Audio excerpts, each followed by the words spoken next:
దేశంలోనే తెలంగాణను role model గా తీర్చిదిద్దాలనేదే సీఎం రేవంత్ రెడ్డి లక్ష్యమన్నారు మంత్రి పొంగులేటి శ్రీనివాసరెడ్డి. హన్మకొండ జిల్లా పరకాల నియోజకవర్గ రివ్యూ మీటింగ్ లో పాల్గొన్నారు మంత్రి. టెక్స్టైల్ పార్క్ వరంగల్ ప్రాంత ప్రజలకు ఎంతో ఉపయోగపడుతుందన్నారు. టెక్స్టైల్ పార్క్ కోసం దక్షిణ కొరియా ట్రిప్ లో సీఎం రేవంత్ రెడ్డి పెద్ద పెద్ద కంపెనీలతో చర్చించారని తెలిపారు. త్వరలోనే కంపెనీ ప్రతినిధులు టెక్స్టైల్ పార్క్ సందర్శిస్తారని తెలిపారు మంత్రి. ఈ టెక్స్టైల్ పార్క్ ఏదైతే ఉందో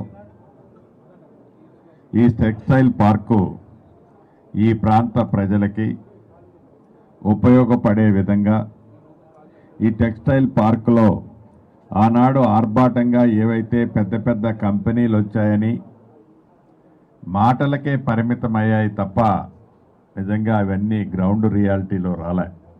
సుమారు 2 నెలల క్రితం గౌరవ ముఖ్యమంత్రి గారు ఈ వరంగల్ పర్యటన వచ్చినప్పుడు ఈ టెక్స్టైల్ పార్క్తో పాటు ముఖ్యమైన ప్రాంతాల మీద కొన్ని పరిశీలించాం, మిగతా వాటి మీద వివరంగా విశ్లేషించాం.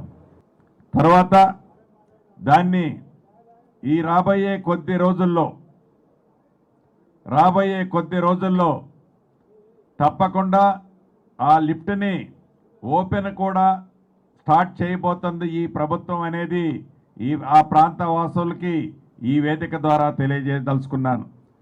ఇక హాస్పిటల్ ఒకటిగా ఆనాటి ప్రభుత్వం ఆర్భాటంగా మొదలుపెట్టింది తప్ప ఇప్పుడే ఎమ్మెల్యే గారు అధికారులు చెప్తున్నారు ఆ హాస్పిటల్ పూర్తి చేయకపోతే పాత హాస్పిటల్ పైన పెచ్చులన్నీ ఊడి మీద పడుతున్నాయని, తప్పకుండా రాబోయే ఒక నెల రోజుల లోపే దీనికి కారణం ఏదో మొక్కుబడిగా గత ప్రభుత్వం ఒక 4 కోట్ల రూపాయలు ఇచ్చి పని మొదలు పెడితే ఆ పని కూడా యాజ్ పర్ టెక్నికల్ విడ్తులు ఎంత ఉండాలో ఆలోచన లేకుండా కట్టాలి కాబట్టి మేము కూడా డ్రైన్లు కట్టామని బొమ్మలు చూపించుకునే విధంగా ఆ డ్రైన్లు కొంతవరకు చేశారు.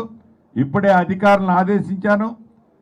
ఏదైతే ఎంటైర్ ప్లాన్ తీసుకొని పరకాలది గ్రిడ్ లెవెల్స్ తీసుకొని టోటల్ డిశ్చార్జ్ ఎంత వస్తుందో చూసి ఆ డిస్పాచ్ అయ్యే విధంగా డ్రైన్ విర్త్ని ఎన్ని కోట్లైనా ఈ ప్రభుత్వం ఖర్చు పెట్టి భవిష్యత్తులో పరకాలకి వాటర్తో ముంపు కాకుండా ఉండే విధంగా ఆ డ్రైన్ని ఏర్పాటు చేస్తుందని కూడా ఈ వేదిక ద్వారా పరకాల పట్టణ వాసులకు తెలియజేస్తున్నాను.